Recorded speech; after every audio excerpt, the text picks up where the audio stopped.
Pansequito no cayó en el olvido por falta de talento.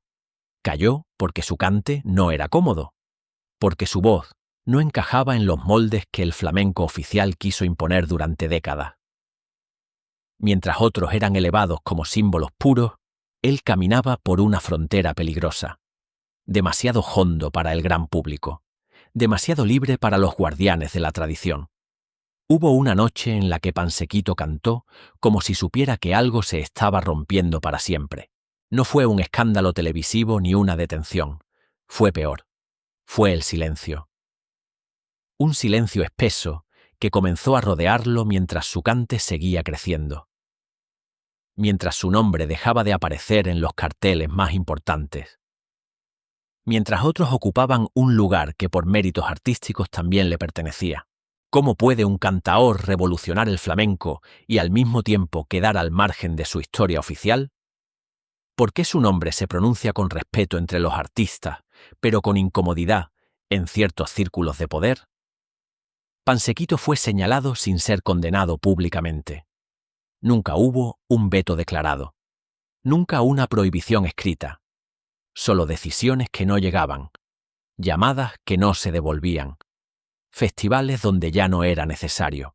En un mundo donde el flamenco se debatía entre pureza y evolución, él pagó el precio de no elegir bando. Su cante no gritaba, hería despacio, abría grietas. Y eso para muchos era peligroso. Hoy su historia sigue incompleta para el gran público. No porque falten grabaciones, no porque falten testigos, sino porque nadie quiso unir los puntos. Hasta ahora.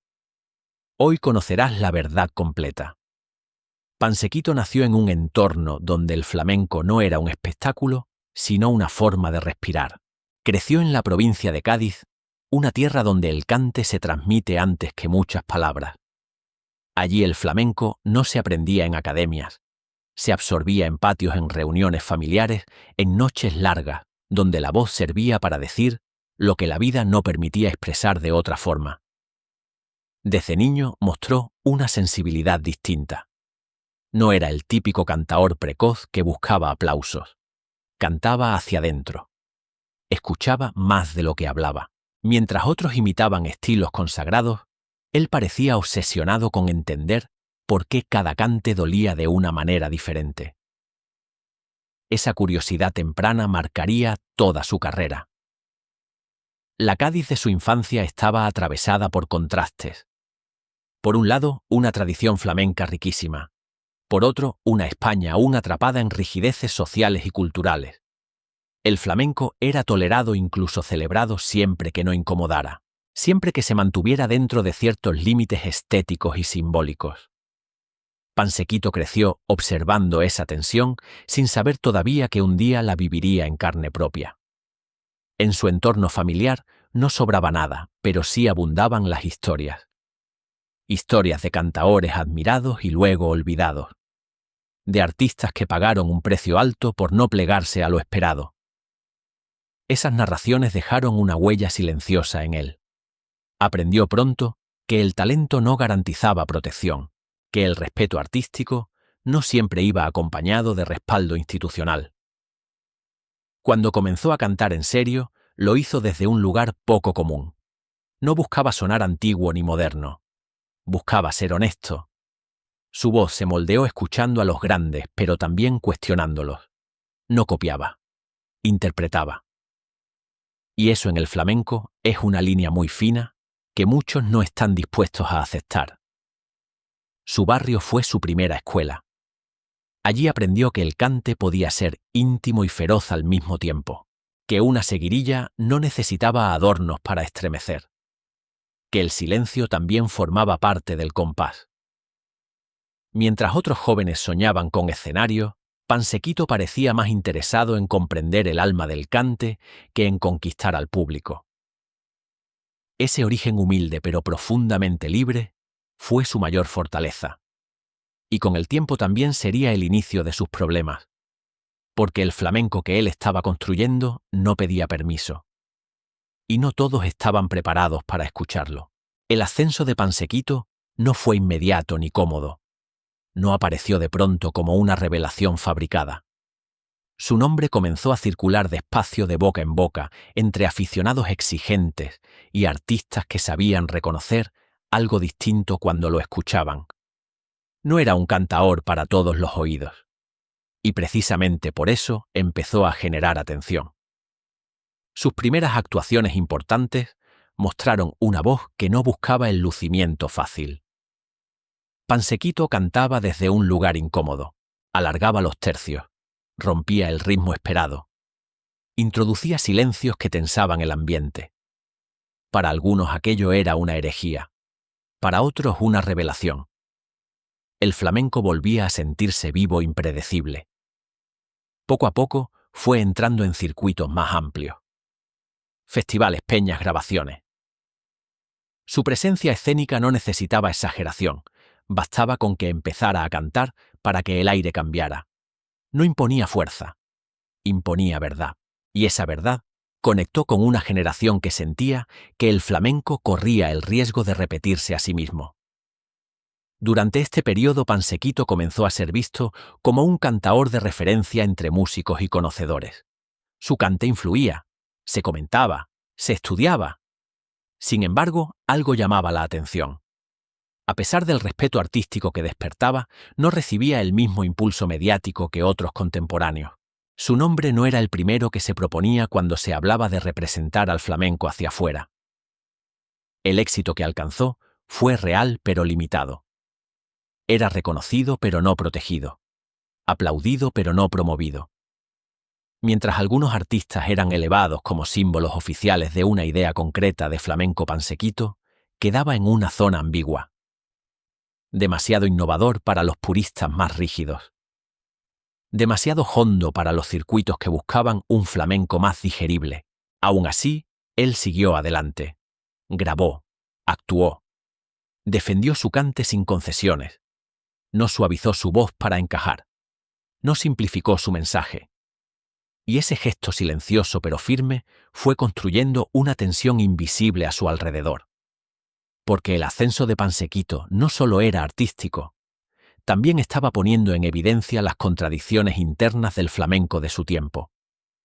Todo parecía indicar que estaba a las puertas de una consagración definitiva, que el reconocimiento institucional acabaría llegando, que su lugar en la historia estaba asegurado. Pero lo que parecía gloria eterna, pronto se convertiría en su mayor pesadilla. El escándalo de Pansequito no tuvo titulares estridentes ni imágenes de archivo repetidas hasta el cansancio. No hubo una caída pública que pudiera señalarse con el dedo. Su crisis fue más cruel. Fue invisible. Se construyó con decisiones tomadas en despachos, con ausencias justificadas, con una forma de censura que nunca se reconoció como tal. En el flamenco de aquellos años, el poder no siempre se ejercía prohibiendo. A veces bastaba con elegir a otros, con marcar una línea estética y repetirla hasta convertirla en norma. Pansequito comenzó a sentir ese cambio de clima. Festivales donde antes era habitual dejaron de llamarlo. Programaciones oficiales optaron por perfiles más previsibles. Su cante demasiado personal empezó a ser visto como un riesgo. No era un problema de calidad. Eso nadie se atrevía a discutirlo. El problema era el mensaje implícito de su forma de cantar. Pansequito no reforzaba una imagen cómoda del flamenco. No encajaba del todo ni en el discurso de la pureza cerrada, ni en el de la modernización superficial. Se movía entre grietas, y las grietas incomodan. La reacción del entorno fue tibia. Algunos colegas lo defendían en privado. Otros preferían no posicionarse. El silencio se volvió contagioso. En un mundo pequeño como el flamenco, quedarse fuera no requiere una expulsión formal. Basta con que nadie quiera asumir el coste de apoyarte públicamente. Para Pansequito la crisis no fue solo profesional, fue emocional. Ver cómo su cante seguía creciendo mientras las puertas se cerraban generó una fractura profunda. Cantaba mejor que nunca. Y sin embargo era escuchado por menos gente. Esa contradicción fue devastadora, porque no podía traicionarse para recuperar espacio, y tampoco estaba dispuesto a desaparecer. ¿Podría alguien sobrevivir a semejante golpe? El escándalo no estaba en lo que hizo, estaba en lo que el sistema decidió no hacer por él. No hubo explicaciones claras. Solo una sensación persistente de estar fuera de lugar en su propio arte. Pansequito comprendió entonces que su batalla no sería contra un enemigo visible, sería contra el olvido programado. Y esa lucha larga y silenciosa marcaría el siguiente capítulo de su vida. La caída de Pansequito no fue abrupta, fue lenta. Se deslizó como una sombra que se alarga al atardecer.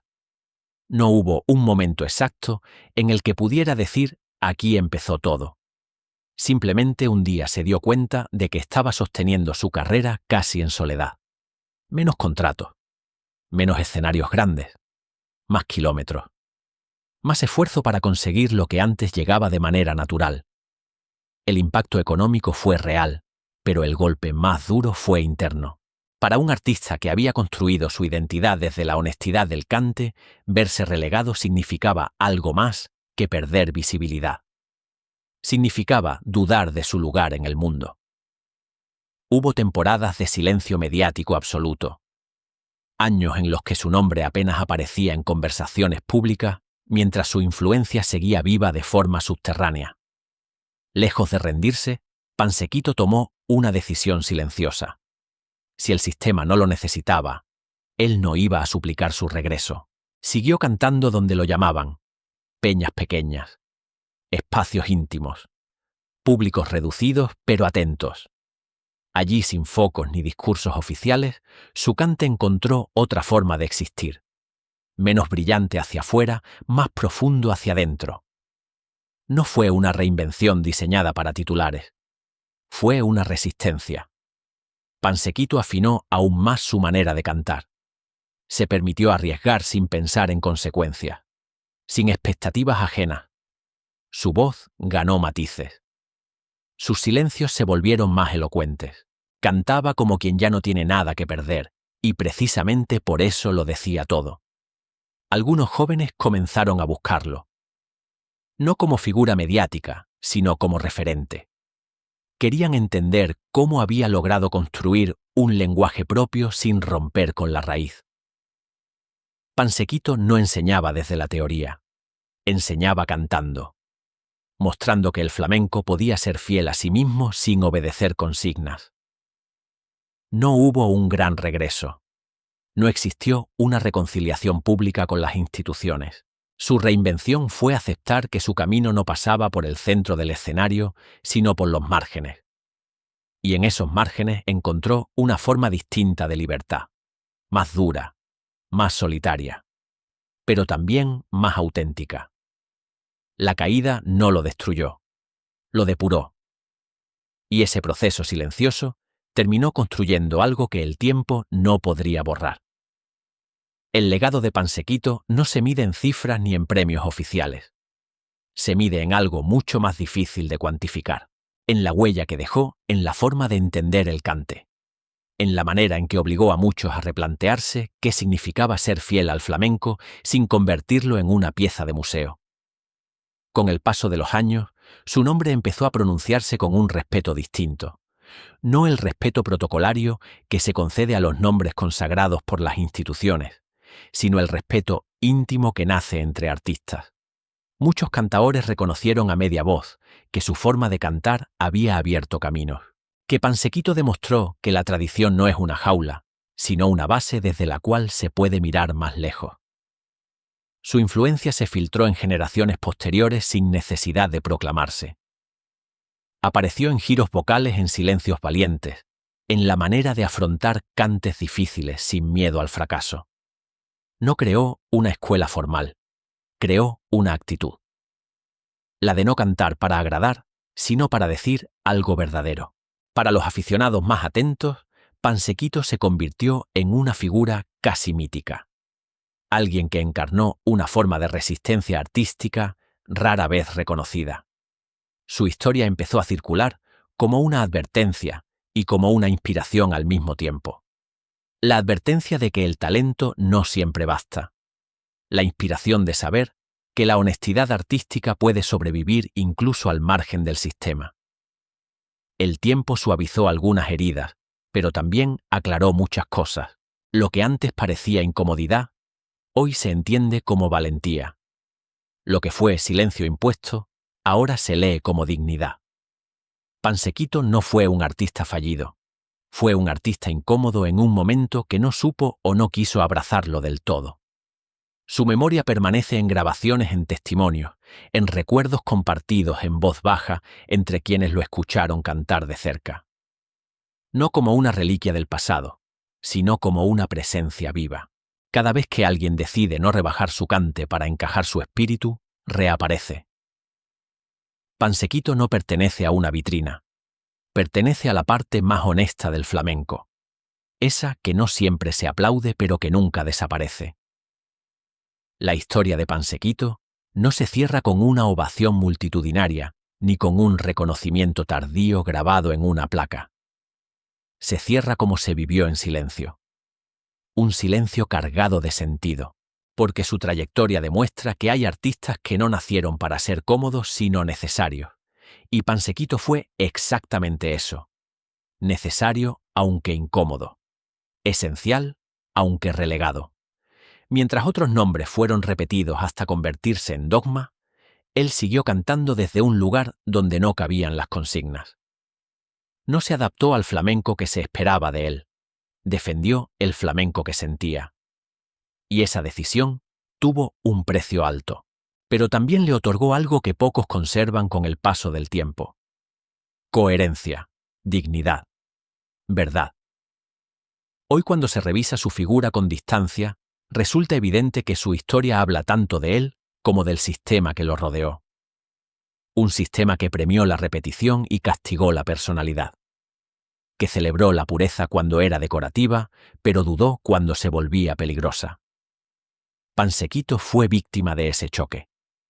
Pero también fue prueba de que el arte auténtico no se deja domesticar. No fue una estrella fugaz, tampoco un producto de su época. Fue una voz que eligió no mentir. Y en un arte tan profundo como el flamenco, eso es una forma de eternidad. Puede que su nombre no siempre aparezca en los primeros renglones de la historia oficial, pero su cante sigue ahí, esperando a quien quiera escucharlo sin prejuicios. Porque hay artistas que triunfan en su tiempo, y otros que resisten al tiempo mismo.